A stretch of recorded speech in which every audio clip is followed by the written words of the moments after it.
አርበኛ ማርሸት ወደ መግለጫችሁ አልፋለሁ። መግለጫችሁን በተመለከተ ምንድነው ፍሬ ሐሳቡ? በዋናነት መግለጫው የያዛቸው ጭብጦች ምንድናቸው ከሚለውን ጀምርና በአንዳንድ ጉዳዮች ላይ ማብራሪያ የሚያስፈልጋቸውን ነገሮች አነሳለሁ። በአጠቃላይ ግን መግለጫችሁ ስለምንድን ነው? አመሰግናለሁ መሳይ። እንግዲህ መግለጫው የወጣበት ዋና ዓላማ የመልሶ ማደራጀቱ መጠናቀቁን በተመለከተ የወጣ መግለጫ ነው። መልሶ ማደራጀት ያልነው እንግዲህ በቴዎድሮስ እዝ ከዚህ በፊት ጦርነት ከተጀመረበት ጊዜ ጀምሮ በብርጌድ ተደራጅቶ ከዚያ በ9 ክፍለ ጦሮች ተደራጅቶ ነበር አንድ እዝ ሆኖ የቀጠለውና ይህንን በመቀየር ብርጌድ የሚባለውን መዋቅር በማፍረስ ከሻለቃ ወደ ክፍለ ጦር፣ ከክፍለ ጦር ወደ ኮር፣ ከኮር ወደ እዝ የተሸጋገርንበትና እንደዚሁም ጊዜያዊ መንግስት የወረዳ አስተዳዳሪ ጊዜያዊ መንግስት አቋቁመን ህዝባችን ሙሉ በሙሉ የፍትህ የርትዕ ባለቤት እንዲሆን ፍትህ እንዲያገኝ መንግስት አቋቁመን መንግስት እየመራን ያለንበትን ሁኔታ ነው ለመግለጽ ያልነውና ይሄ መጠናቀቁን የገለጽንበት በዋናነት ይሄ ምንድነው ዋናው ከተባለ ነጥቡ ሽግግር ያደረግንበት ነው። ካለፉት 2 ዓመታት ከምናምን አሁን ወደ ከአንድ ምዕራፍ ወደ ሌላ ምዕራፍ ሽግግር ያደረግንበት ነው። በምንድነው ቢባል የመጀመሪያው በሊደርሺፕ ነው፣ በአመራርነት ሽግግር አድርገናል። ይሄ ማለት የመጀመሪያው ፒላር ጊዜያዊ መንግስት የሚባል የወረዳ መዋቅር ያቋቋምንበት ፒላር ነው። ሁለተኛው ደግሞ ወታደራዊ እንቅስቃሴያችን በተመለከተ አዳዲስ አመራር አዳዲስ መዋቅር የተዘረጋበት መሆኑ አንድ ሽግግር ነው። ሁለተኛው ስትራክቸራል ትራንስፎርሜሽን ያመጣንበት ወይም ቅርጻዊ ሽግግር ያመጣንበት ነውና በቅርጽ ደረጃ ካሁን ከነበሩ ብርጌድ ወለድ ወይም ወረዳ ወለድ ወይም ሌላም ወለድ ቢሮክራሲዎች ተላቀን የተጠረነፈ ካምፒንግ የሆነ ተቋም የሚሸት ሰራዊት አመራር የፈጠርንበት ስትራክቸር ያመጣንበት በመሆኑ ይሄ ሽግግር የመልሶ ማደራጀቱ የሽግግር ምዕራፍ መጠናቀቁን አስመልክተን ነው መግለጫውን ያወጣ ነው። ሁለተኛው እንግዲህ የመግለጫው ሐሳብ አማራው ለኢትዮጵያ ሕዝብ ያበረከተው አስተዋጽኦ ምንድነው በዋናነት የሚለውና ትናንትና አማራ ምንድን ነበር የሚለውን ያንጸባረቅበት ነው። አይተው ከሆነ አረፍተ ነገሩ አማራው ገናና ትናንት የነበረው ገናና ማንነት የነበረው ሕዝብ ነው ይላል በአጭሩ ፍሬዝና ይሄ ምንድነው ሀገር በመስራት በብሔራዊ ጥበቃ በስነ መንግስት እሳቤ ተቋም በማዋለድና ተቋም በመገንባት በማሳደግ በኩል የአማራ ህዝብ ለኢትዮጵያ የዋለው ውለታ የሚናቅ ሳይሆን ትልቅ ድርሻ የነበረው ገናና የነበረ መሆኑን ያሳየንበት ነው። ሌላው የአመራር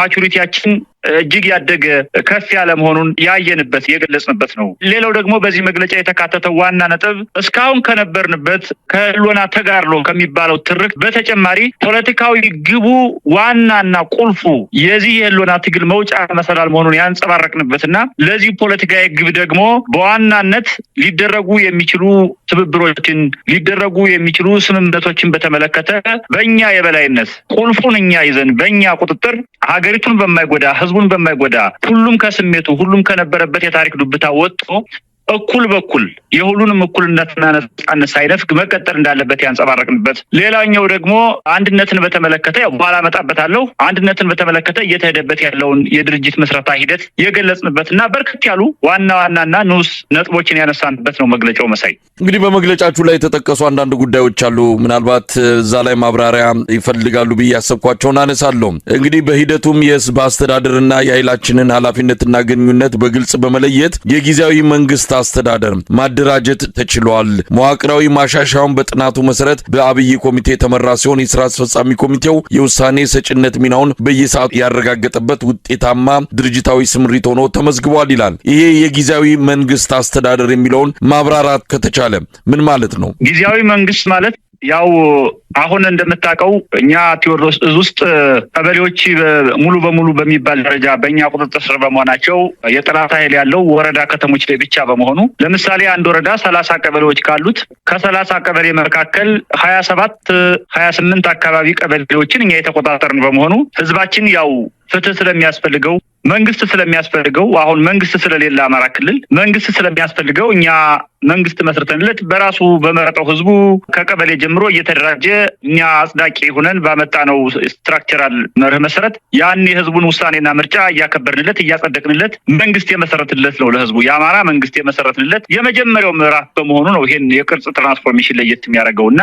ይሄ ትልቅ በአማራ ታሪክ ውስጥ በአብዮት ታሪክ ውስጥ የመጀመሪያውና ትልቁ ህዝቡ የራሱን መንግስት የመረጠበት እውነተኛው የአማራ ልጅ ለእውነተኛው የአማራ ህዝብ ተወካይ ወኪል የሆነበት አስተዳዳሪ አመራር የሆነበት ችግሩን የሚሰማበት ለችግሩ መፍትሄ የሚሰጥበት የመጀመሪያው ምዕራፍ መሆኑ ነው ይሄን ለየት የሚያደርገው። መሳይ እንግዲህ አርበኛ ማርሸት በመግለጫችሁ ላይ ያው የድርጅታዊ የእዙን የማደራጀት በተለያየ መልኩ የመሰብሰብና ወጥ የሆነ የእዝ ጥገገቱን ጠብቆ የሚንቀሳቀስ ኃይል ለመፍጠር ሄዳችሁበትን ርቀትና ውጤታችሁን ነው የገለጻችሁበት ለመረዳትም የተቻለው ከዛ አንጻር ነው። በተጨማሪም ለሰባት አካላት መልእክት አስተላልፋችሁበታል። እስቲ በአጠቃላይ ለነማን ምንድን ያላችሁ? በዋናነት እንግዲህ መልእክቱ ፋኖነትን መጀመሪያ በጥልቀት በመረዳት ብልጽግና እንደሚሰራው ትርክት ወይም የኢትዮጵያ ፖለቲካ ከዚህ በፊት እንደነበረው ቅኝት ሳይሆን አሁን ያለው አጠቃላይ የኢትዮጵያ ፖለቲካ ነባራዊ ሁኔታ አንዱ ትልቁ የኢትዮጵያን የወደፊት የሰላም አማራጭ የወደፊት የአንድነት አማራጭ የወደፊት ብሩህ ተስፋዋን አንደኛውን ትልቁን ፒላር ወይም ምሰሶ የተሸከመው ፋኖ መሆኑን በማስገንዘብ ነው ይህን ጥሪ ያቀረብነውና በአጠቃላይ በዝርዝር ከሚሄድበት ይሄ ጥሪ በጥቅሉ ምንድነው ፋኖን በአጠቃላይ በአዎንታዊ እይታ በማየት ዓለም አቀፉ ማህበረሰብም የኢትዮጵያ ውስጥ ያሉ የትግል ድርጅቶችም ሌላውም በኢትዮጵያ ሕዝብ ህልውና ላይ በኢትዮጵያ ብሔራዊ ጥቅም ህልውና ላይ በኢትዮጵያ ሉዓላዊነት ህልውና ላይ የሚያምን ሁሉ በፋኖ ፖዚቲቭ የሆነ እይታ ሊኖረው እንደሚገባና ፋኖ ጋር ያለውን ቁርኝት እንደዚሁ አጠናክሮ አዎንታዊ የሆነ ህዝባዊ መንግስት እንዲመሰረት የሚያስችል ጥሪ የቀረበበት ነው። በአጠቃላይ እንግዲህ ለአመራሮች አመራሮች በመግለጫችሁ ላይ ያለውን እያየሁት ነው። ለዛ አባላትና አመራሮች፣ ለደጋፊዎች፣ ለጸረ ብልጽግና ትግሉ ማህበረሰብ፣ ለአማራ ህዝብ፣ ለኢትዮጵያ ህዝብ እንዲሁም በጠላት አሰላለፍ ውስጥ ለሚገኙ አመራርና አባላት፣ ለዓለም አቀፍ ሰብአዊ መብት ተቋማትና ለዓለም አቀፉ ማህበረሰብ በሚል የሚገለጽ ነው። በእያንዳንዱ ዝርዝር መልእክቶችን ያስተላለፋችሁበት መግለጫ እንደሆነ ተመልክቼዋለሁ። በአጠቃላይ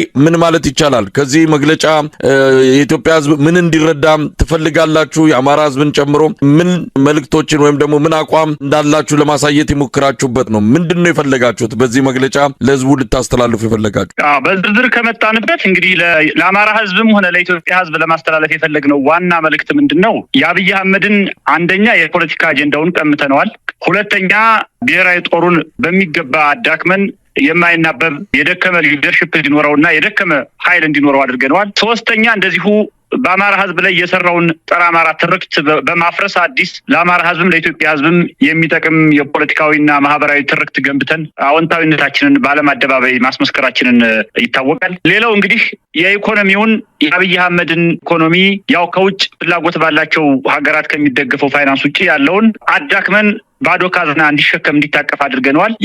ይሄ የደረሰበት ኪሳራ የደረሰበት አገዛዝ ምላሱ ብቻ የቀረበ መሆኑ በየአካባቢው 10,000 እና 15,000 የሚከፍላቸው ሚኒሾች አዳራሹ ላይ ከፊት እያደረገ የውሸት ፕሮፓጋንዳ ሲሰራ ነው ያየነውና እርስ በርስ አንድ ወረዳ ላይ የሚናገረው ጀነራል ሌላ ነው፣ ሌላ ወረዳ ላይ የሚናገረው ጀነራል ራሱ የማይናበብ የተጣረሰ ቋንቋ ነው የሚናገሩት። ይሄ ማለት የሰናው ስልጣኔ ማለት ነው ባጭሩ። ለመፍረስ ጫፍ የደረሰ እርስ በርስ ሊደርሺፕ እንኳን ያልተስተካከለና መነጋገር መደማመጥ የማይችል አመራር ያለበት አገዛዝ መሆኑን ህዝባችን ተረድቶ በሚሰሩ የውሸት ፕሮፓጋንዳዎችና ድራማዎች ብልጽግና ያለ መስሎት ከብልጽግና ጎን በመሰለፍ ጊዜውን ማቃጠል እንደሌለበትና ይሄን ጨፍጫፊ አገዛዝ ይሄን ለሀገር የማይበጅ አገዛዝ ይሄን ለህዝብ የማይበጅ አገዛዝ አብሮ በመታገል ማህበረሰቡም ህዝቡም ነጻ በመውጣት ሰላማዊ ኢትዮጵያዊ ብሔራዊ መንግስት እንዲመሰረት ለኢትዮጵያ ህዝብም ለአማራ ህዝብም ጥሪ ማቅረብ እንፈልጋለን። እንግዲህ አርበኛ ማርሸት የአገዛዙ የተለያዩ ወታደራዊ ሹማምንቶች በነገራችን ላይ ሰሞኑን ወደ አዲስ አበባ መጠራታቸውን እየሰማን ነው። በዋናነት በአማራ ክልል ባለው ወታደራዊ ሽንፈትና ከፍተኛ ኪሳራ ምክንያት አብይ አህመድ አስቸኳይ የሆነ ጥሪ አድርጎላቸው ሄደው እንደነበረን የሰማነው። በሌላ በኩል የአማራ ክልል ምስለኔ አስተዳደር ባለስልጣናትም እንደዚሁ ለልዩ ስብሰባ ተጠርተው እንደነበረ መረጃዎች ያመለክታሉ። በአጠቃላይ እየደረሰባቸው ያለው ሽንፈትን የሚቋቋሙት አይደለም። አብይ አህመድም ሽንፈቱን ለመዋጥ ለመቀበል የተቸገረ ይመስላል። ያንን ተከትሎ የተለያዩ ነገሮችን ጀነራሎቹ እየተናገሩ ይገኛሉ። አንድ ጀነራል ያሉትን ነው የምጠቅሰው። ህዝቡ ከፋኖ ጋር እንዳለ፣ ሌላው ቀርቶ አስተዳደር ውስጥ የብልጽግና አስተዳደር ውስጥም ጭምር የፋኖ መዋቅር እንዳለ፣ ይህንን ዝም ብለን አናየውም፣ እርምጃ እንወስዳለን ነው። እንግዲህ ህዝቡ ላይ ምን አይነት እርምጃ ለመውሰድ እንደታሰበ እስካሁን ሲወሰድ ከነበረው በላይ ከዚህ በኋላ ምን ሊወሰድ እንደሚችል በግልጽ እየተረዳን ነው የምንገኘው። ህዝቡን በሙሉ በጠላትነት የተፈረጀበት ሁኔታ መኖሩን ነው ከዚህ ጀነራል ንግግር እየተረዳ ነው። ምን ማለት ይቻላል? እንግዲህ በመጀመሪያ እኛ የገጠምነው መንግስትን ነው፣ እነሱ የገጠሙት ህዝብን ነው። ልዩነቱ ይሄ ነው። እነሱ እና አብይ የገጠሙት ከአማራ ጋር ነው። እኛ የገጠምነው ደግሞ ከአንድ ብልጽግናዊ ቡድን ጋር ነው። ይሄ ነው ስታንዱ። ስለዚህ እነሱ እንደ ቡድን የገጠሙት ከአማራ ህዝብ ጋር በመሆኑ ነው ህዝብን እንጨፈጭፋለን፣ ህዝብ አላቸው፣ ተቋም ላይ ሰው አላቸው፣ ሃይማኖታዊ ቦታ ላይ ሰው አላቸው በማለት ሲያላዝኑ የነበሩት ይሄ ነው ዋና ሞቲቭ።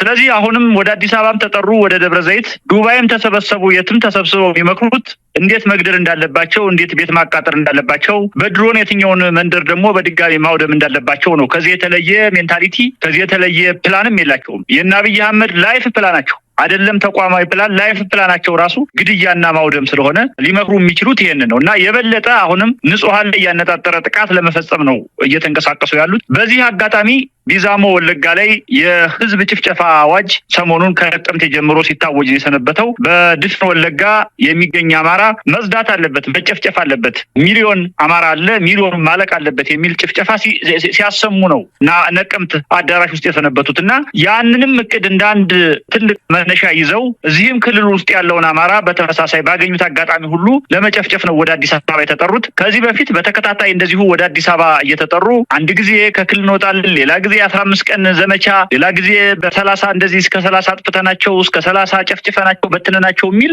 ያው እንደምታስታውሱት እናንተም ከኛ ጋር ስለሆናችሁ ከ2 ዓመት በላይ ይሄንን ፕሮፓጋንዳ ሲሰብኩ የኖሩት በፍጹም ፋኖን ማሸነፍ እንደማይችሉ አይደለም ማሸነፍ ይቅርና አንድ ፋኖ በጦር ሜዳ ውሏቸው ከ2 ዓመት ውስጥ አንድ ፋኖ ማርከው እንኳን ከነመሳሪያው እንደማያውቁ ስለሚያውቁት የደረሰባቸውን ፖለቲካዊ ሽንፈት፣ የደረሰባቸውን ወታደራዊ ሽንፈት፣ የደረሰባቸውን የማቴሪያል ውድመት፣ የመማረክ በአጠቃላይ በዚህ ፕሮፓጋንዳ ለማለባበስ ነው አሁን ጥረት እያደረጉ ያሉት። መሳይ አዲስ አበባ ሄደው የሚመክሩት እንግደል ንጹሃንን ሴቶችን ከማለት የዘለለ እንደማይሆን እርግጠኛ ነኝ። በመጨረሻ አርበኛ ማርሸት የምታስተላልፉት መልእክት ካለ እንግዲህ አንድነቱን በተመለከተ ምናልባት ከብዙዎች የሚነሳው አጭር ጊዜ ነው የቀረው በቅርቡ እውን ይሆናል የሚል በተለያዩ የፋኖ አመራሮች የሚገለጻልና ያ ቅርብ ቀን መቼ ነው የሚለው ምክንያቱም ህዝቡ ዋጋ እየከፈለ ነው፣ ብዙ ነገሮች እየተበላሹ ያሉበት ነው። በተለይ አገዛዙ በሚፈጽማቸው አጠቃላይ ጥቃቶች የተነሳ የአማራ ክልል በብዙ መልኩ እየተጎዳ ይገኛልና ያንን የምጥና የስቃይ ጊዜ ለማሳጠር የእናንተ አንድነት በሰፊው እየተጠበቀ ነውና እዛ ላይ እንደው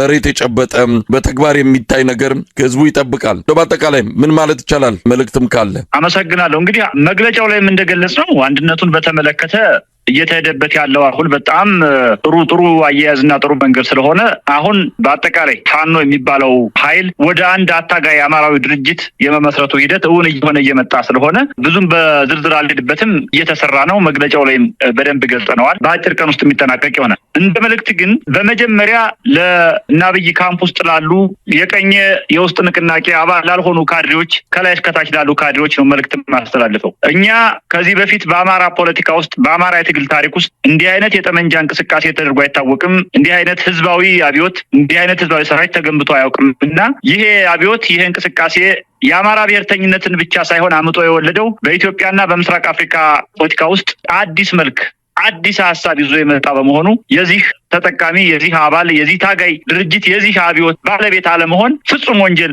መሆኑን ተገንዝባችሁ በፍጥነት የቀኝ የውስጥ ንቅናቄ አባል እንድትሆኑ ጥሪ እናቀርባለን። ሁለተኛ በመከላከያ ሰራዊት ውስጥ ያሉ እና በአድማ ብተና ውስጥ ላሉ የአብይ ሰራዊት አባላት የምትሞቱት የምትዋጉት አብይ አህመድ ለሚባል አንድ ተረጋግቶ መኖር ለማይችል ቀልበቢስ አእምሮ በአማራ ህዝብ ጥላቻ የተሞላ አንድ ገዳይ ግለሰብ ስልጣን እንደሆነ ተረድታችሁ ሀገር አፍራሽ ቡድን ደግፋችሁ ወገናችሁን ከምትጨፈጭፉ ከህዝባዊ ሰራዊቱ ከፋኖ ጎን በመሰለፍ ትግላችሁን አጧጧፋችሁ አዲስ ሰላማዊ ኢትዮጵያዊ መንግስት ለመመስረት በምናደርገው ጥረት ውስጥ የበኩላችሁን አሻራ እንድታሳርፉና በፍጥነት መጣችሁ ወደ ፋኖ እንድትቀላቀሉ የሚል መልእክት ነው ማስተላለፍ ፈልገው። መሳይ በጣም ነው አመሰግነው። አርበኛ ማርሸት ፀሐዩ የአማራ ፋኖ ብሔራዊ ኃይል ምዕራብ አማራ ቀጠና ቴዎድሮስ እዝ የህዝብ ግንኙነት ክፍል ኃላፊ፣ መልካም ቀን፣ እግዜር ይስጥልኝ። እኔም አመሰግናለሁ መሳይ።